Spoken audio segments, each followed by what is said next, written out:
এই সংঘাতের কেন্দ্রে রয়েছে তেহরিকি তালেবান পাকিস্তান। ইসলামাবাদের অভিযোগ, আফগান তালেবান তাদের আদর্শিক ভাই টিটিপিকে আফগান ভূখণ্ডে নিরাপদ আশ্রয় দিচ্ছে, যেখান থেকে তারা পাকিস্তানে প্রাণঘাতী হামলা চালাচ্ছে। তবে বিশ্লেষকরা একে দেখছেন পারস্পরিক ব্ল্যাকমেল হিসেবে।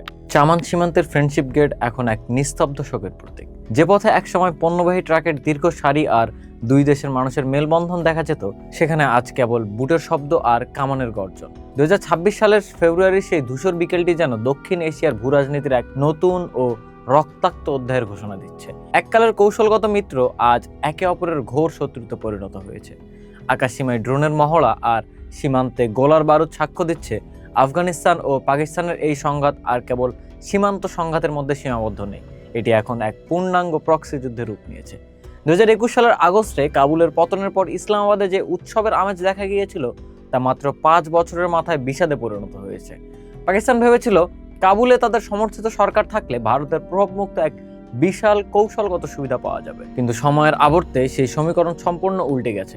পাকিস্তান আনুষ্ঠানিকভাবে অপারেশন গজবলিল হক ঘোষণার মাধ্যমে তালেবান সরকারের বিরুদ্ধে সরাসরি যুদ্ধ শুরু করেছে। কিন্তু কেন এই ভাতৃপ্রতিম রাষ্ট্র দুটি আজ ধ্বংসের খেলায় মেতেছে? এই সংঘাতের কেন্দ্রে রয়েছে তেহরিকি তালেবান পাকিস্তান। ইসলামাবাদের অভিযোগ, আফগান তালেবান তাদের আদর্শিক ভাই টিটিপিকে আফগান ভূখণ্ডে নিরাপদ আশ্রয় দিচ্ছে, যেখান থেকে তারা পাকিস্তানে প্রাণঘাতী হামলা চালাচ্ছে। তবে বিশ্লেষকরা একে দেখছেন পারস্পরিক ব্ল্যাকমেল হিসেবে। পাকিস্তানের অভ্যন্তরে গোয়েন্দা ব্যর্থতা আড়াল করতে ইসলামাবাদ প্রায়ই কাবুলের উপর দায় চাপায়। অন্যদিকে তালেবানও পাল্টা অভিযোগে বলছে যে পাকিস্তান তাদের ভূখণ্ডে ISIL-কে মদদ দিচ্ছে। দুই দেশই এখন সন্ত্রাস দমনের দোহাই দিয়ে একে অপরের সীমানায় আঘাত হানছে, যা আসলে নিজেদের অভ্যন্তরীণ দুর্বলতা ঢাকার একটি কৌশল মাত্র। এই যুদ্ধের সবচেয়ে চমকপ্রদ দিক হলো তালেবানের প্রযুক্তিগত বিবর্তন। এক সময়ের পাহাড়ি গেরিলা বাহিনী আজ চীনা প্রযুক্তির ড্রোনকে মরণাস্ত্রে রূপান্তরিত করেছে। কৃষিকাজে ব্যবহৃত ড্রোন এখন মর্টার শেল বহনের মাধ্যমে পাকিস্তানের প্রতিরক্ষা বলয়ে আঘাত হানছে। এর বিপরীতে পাকিস্তান নিয়ন্ত্রিত উত্তেজনা কন্ট্রোলড এসকেলেশন নীতি অনুসরণ করছে। সামরিক শক্তিতে পাকিস্তান বহুগুণ এগিয়ে থাকলেও তারা সর্বাত্মক যুদ্ধে জড়াচ্ছে না, কারণ পশ্চিম সীমান্তে পূর্ণাঙ্গ যুদ্ধ শুরু করলে পূর্ব সীমান্তে ভারতের বিপরীতে তাদের শক্তি কমে যাবে এবং ভঙ্গুর অর্থনীতি আরও বিপর্যস্ত হবে। 1893 সালে ব্রিটিশদের টানা ডুরান্ডো লাইন এই সংঘাতের আগুনে ঘি ঢালছে।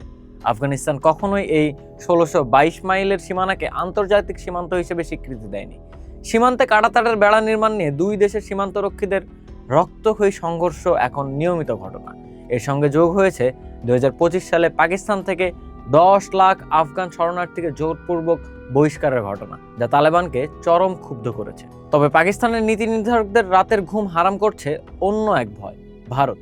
ইসলামাবাদ মনে করছে ভারত অত্যন্ত কৌশলীভাবে তালেবানের সঙ্গে সম্পর্ক উন্নয়ন করে আফগানিস্তানকে পাকিস্তানের বিরুদ্ধে একটি প্রক্সি শক্তি হিসেবে ব্যবহার করছে। পাকিস্তানের ভয়, ভারত তার পরিবেষ্টন নীতির মাধ্যমে আফগানিস্তানকে ব্যবহার করে পাকিস্তানের পশ্চিম সীমান্তে স্থায়ী অস্থিতিশীলতা তৈরি করে রাখতে চায়। এই অঞ্চলে অস্থিতিশীলতা সবচেয়ে বেশি চিন্তায় ফেলেছে চীনকে।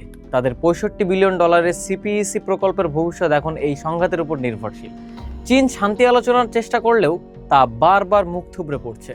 অন্যদিকে যুক্তরাষ্ট্র পাকিস্তানের আত্মরক্ষার অধিকার সমর্থন করার মাধ্যমে এবং রাশিয়া তালেবানকে স্বীকৃতি দেওয়ার মাধ্যমে এই অঞ্চলে নতুন এক ভূরাজনৈতিক মেরুকরণ তৈরি করেছে। আন্তর্জাতিক গবেষকদের মতে পাকিস্তান ও আফগানিস্তান বর্তমানে জবরদস্তিমূলক কূটনীতির ফাঁদে আটকা পড়েছে।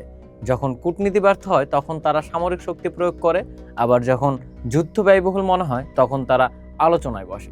কিন্তু টিটিপি বা ডুরান্ডো লাইনের মতো মৌলিক সমস্যার সমাধান না হওয়ায় এই অন্তহীন যুদ্ধচক্র চলতেই থাকে। পাকিস্তান আফগানিস্তান সংঘাত আজ দক্ষিণ এশিয়ার নিরাপত্তার জন্য এক চরম হুমকি।